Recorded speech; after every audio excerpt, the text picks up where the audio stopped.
বাংলাদেশের এই শেখ হাসিনা যে বহু আলেমকে জেলের ভিতরে রেখে রেখে তাকে পৌঁছে দিয়েছে, দেখতে পেলেন না যে দেলোয়ার হোসেন সাঈদী যেই যুগে যেই সময়তে ভালো ক্যামেরা ছিল না, যেই যুগে এই অ্যান্ড্রয়েড ফোন ছিল না, সেই যুগে দেলোয়ার হোসেন সাঈদীর ভিডিও সেই ছোটবেলাতে আমরা শুনতাম যে আইসক্রিম বিক্রি করলো দেলোয়ার হোসেন সাঈদীর ওয়াজ বাজছে, কোনো ক্যাসেট বাজলো দেখতে পেতাম দোকানে, সেখানে দেলোয়ার হোসেন সাঈদীর ওয়াজ বাজছে।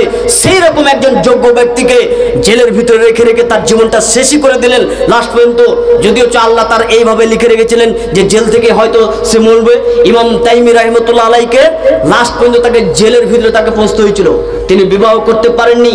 ইবনে তাইমিয়াকে গ্রামের লোক তাকে মানতে পারেননি, জাতিকে হক কথা বলার জন্য ইবনে তাইমিয়াকে মানুষ মানতে পারেনি, জেলের ভিতরে রেখেছিল, বিবাহ করতে পারেননি, শেষ পর্যন্ত তাকে সেইভাবে মরতে হয়েছিল। আমি আপনাকে বলছিলাম যে এই যে শেখ হাসিনা, আপনাকে একটা কথা বলি, যেই ক্ষমতা রয়েছে পাওয়ার, যেটাকে বলা হয় ক্ষমতা, এই ক্ষমতা কিন্তু দীর্ঘস্থায়ী নয়, এই ক্ষমতা দীর্ঘস্থায়ী নয়। মুহাম্মদ সাল্লাল্লাহু আলাইহি ওয়াসাল্লাম বলেন যে শোনো, আল্লাহ যাদেরকে ক্ষমতা দেয় এদেরকে কিছুদিনের জন্য কিছু সময় দেয়, এরপরে আল্লাহ তাদের কাছ থেকে সময় আবার তাদের কাছ থেকে ক্ষমতা কেড়ে নেই। বেশি ক্ষমতা দেখাবেন না, তোমার থেকে বেশি পাওয়ারফুল ছিল ফেরাউন। আল্লাহ ফেরাউনের ব্যাপারে সূরা ইউনূসের ভিতরে বলছেন, ফেরাউন শোনো, তুমি বলেছিল সব থেকে বড় মাবুদ আল্লাহ, আরে সব থেকে বড় মাবুদ আল্লাহকে তোমরা বলো আনা রব্বুকুমুল আলা, আরে আমি বলছি আমি সব থেকে বড় মাবুদ, তোমরা আমাকে বড় আল্লাহ বলে মনে করো।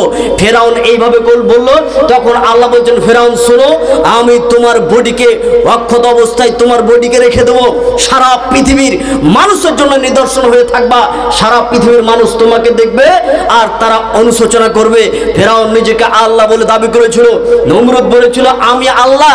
নমরুদকে একটি পোকা দিয়ে, একটি ন্যাংড়া মশা দিয়ে আল্লাহ তাকে ধ্বংস করে দিয়েছে, তাকে শেষ করে দিয়েছে। বীর যোদ্ধা সাদ্দাম রাতারাত দেশ দখল করলো, নিরুপায় হয়ে তাকে দুনিয়া ছাড়তে হয়েছে, ফাঁসির মঞ্চে তাকে ঝুলে তাকে শেষ হতে হয়েছে। অতএব শেখ হাসিনার জন্য আজকে ফাঁসির ব্যবস্থা হয়েছে। আর এটা শুধুমাত্র যে আজকে সে জুলুম অত্যাচার করেছে তা নয়, মুহাম্মদ সাল্লাল্লাহু আলাইহি ওয়াসাল্লাম আল্লাহ আগেই এগুলো ঘটিয়ে রেখেছেন পৃথিবীতে, যে আমি আল্লাহ পৃথিবীতে অনেক অনেক নিদর্শন তোমাদের সামনে দিয়ে রেখেছি। আবরাহা ভেঙতে এসেছিল হাতি নিয়ে কাবা ঘরকে, আল্লাহ আবরাহাকে ছোট্ট সামান্য একটি পাথর দিয়ে, একটি ঝাঁকে ঝাঁকে পাখি দিয়ে ওই পাথর দিয়ে তাদেরকে ধ্বংস করে দিয়েছিলেন। ক্ষমতা বেশি দিন টিকে না, ক্ষমতা একজন দেখাতে পারে, একজন, তিনি কে? ইন্নাল্লাহা আলা কুল্লি শাইইন কাদির, একমাত্র একজনই দেখাতে পারবেন, তিনি হচ্ছেন আল্লাহ। ক্ষমতাশীল দেখাতে পারে একমাত্র আল্লাহ। তাহলে এটা হচ্ছে একটা সুসংবাদ যে শেখ হাসিনার ফাঁসির এলান হয়ে গেছে।